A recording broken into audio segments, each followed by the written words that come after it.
In this video, I'm going to show you 17 flowers you can sow now, and it's May here in the UK, early May. You can sow them now in almost any zone and they will flower this year, same year flowering.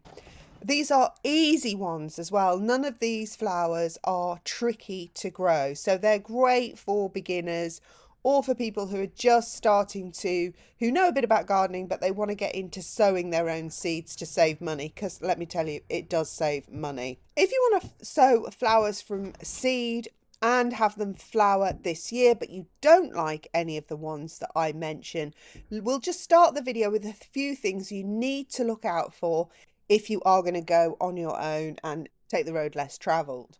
So what you're looking for is whether or not the flower is an annual. So you can sow perennials and biennials now, but they won't flower until next year. So it is a good idea if you want to even be thinking about next year's flowers. But this video is about this year's flowers. So I'll do another video about flowers you need for next year.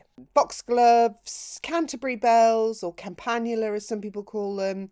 Those things you can sow them now and they will flower next year. But we're talking about things that are going to flower this year, because you might have just moved into a new house, or you might just decided you're sick of your lawn and you're going to fill it with flowers, which is what I did. And you need to do it on the cheap, because you cannot buy all these flowers full grown, because it would actually cost you a fortune. So you're going to have to grow them from seed. So what you need to look out for if you're going to go your own way is it an annual, right? It needs to be an annual. You need to find out how long it takes from sowing right through to flowering, because that range can be very different. And of course, this could be important to your zone, because the other thing you need to do, once you know how long the flower takes to grow from seed to a full-grown mature flower, you need to then work out, can you grow it and will it flower before your frost? Because obviously most annuals are not frost hardy. Of course, there are some hardy annuals that are frost hardy, cool flowers as people call them. I'm not going to get into all the differences, otherwise the video will go on too long. You just really ideally want things that are going to flower before the frost. So you need to know three things. Is it an annual? How long does it take to grow? How many days or weeks? And have you got enough time before your frost? That's all you need to know. And from there, once you know your last frost and the length of time it takes to grow your flower, you can even work up to, say for instance, it might be that you can still sow your flower in June and it'll still have enough time. It all depends on your season. So obviously if you're in a zone 3, you may even still now be looking at starting some of these flowers in a greenhouse under cover where it's warm, with a view to putting it out when they get later, and still having that window to bulk up and flower before you get your early frosts. So what we're going to do in the video is we're going to look at the 17 flowers, and I'm going to put the days to flowering on, and they are obviously general, because all those also will vary depending on your local microclimates and things like that. Now, for some of you in colder zones, whilst you will be able to get these to flower, you may still be too cold to start them outside. So you're going to have to think about the germination temperature and whether you need to artificially induce a warmer temperature just to get them going, so you can get ahead of the curve when you get sunny, and then you can put them straight out. And by artificially induce, I just mean maybe sow them indoors somewhere warm and sunny. But for those of us in warmer zones like me, May is just a really good time to start sowing outside. You don't need a greenhouse. All right, number 1 is straw flower. So straw flowers need 80 to 90 days from sowing to flowering. Now, of course, if they're in part shade, they'll take longer. If it's cool outside, you're going to need to put them on a heated seed bed or something like that. Otherwise, they're going to take ages to germinate. And all those things will add on extra time and make flowers take longer to grow. Gomphrena takes 85 to 100 days, again, dependent on full sun and, your starting temperature when you start. Nicotiana is a really good one to start here in the UK in May because it is just about warm enough now that those seeds will get going. And as you can see, they're 70 to 80 days. Now, delphiniums will not grow this year. They will flower next year if you sow them now. But larkspur may. So they're 75 to 90 days, but they do prefer cooler seasons. So they'll do well here in the UK, providing it doesn't get too hot. So that's another variable. If you have a very hot summer, the larkspur might not work for you. Gypsophilia Covent Garden, and I have another one called Curcumina, I think, which is a pink one.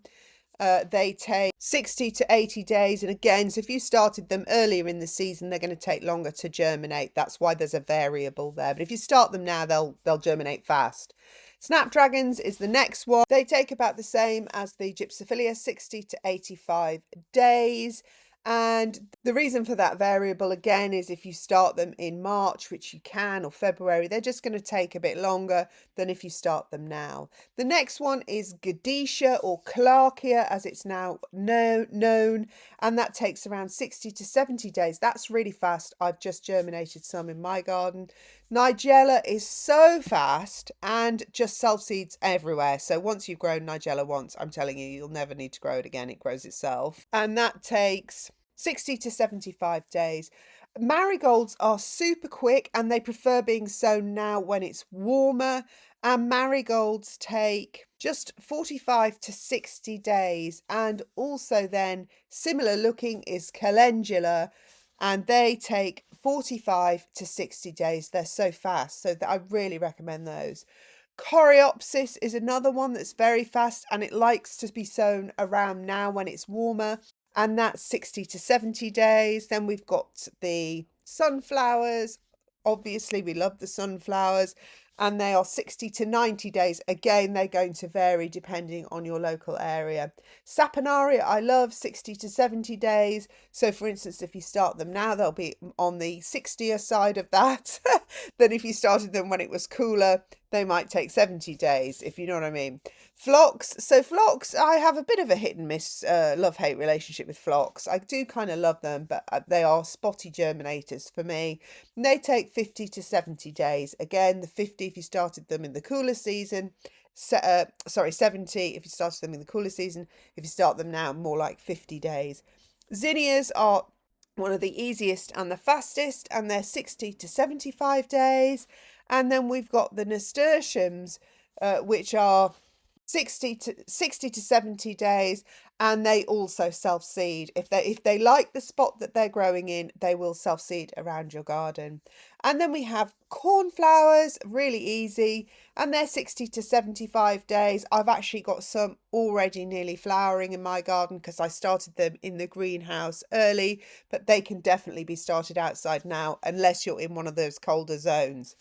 Cosmos, again, 60 to 70 days. And again, it's a good time to start Cosmos because they do like it warmer and they like it really sunny. So don't put Cosmos in shade, otherwise you'll be waiting quite a bit longer for your flowers.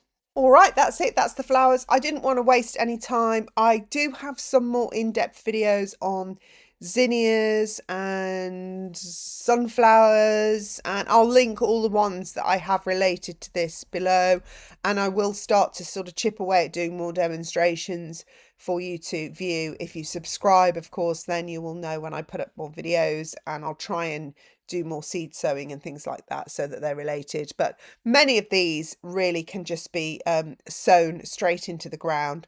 I prefer to sow them into pots or beds because then I have more control over them and I can manage them. You know, they don't get swamped out by other plants and things, and then I can plant them up when they're a bit bigger.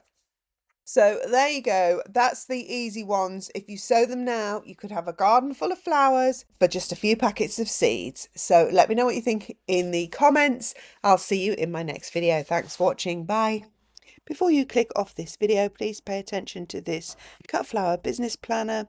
You can unlock the potential of a cut flower business from your back garden with this comprehensive planner. Whether you're just starting out or you're a seasoned grower, the guide is designed to streamline every aspect of your operation, from bouquet recipe planning pages to budget planning and market strategies. It's your ultimate resource for success.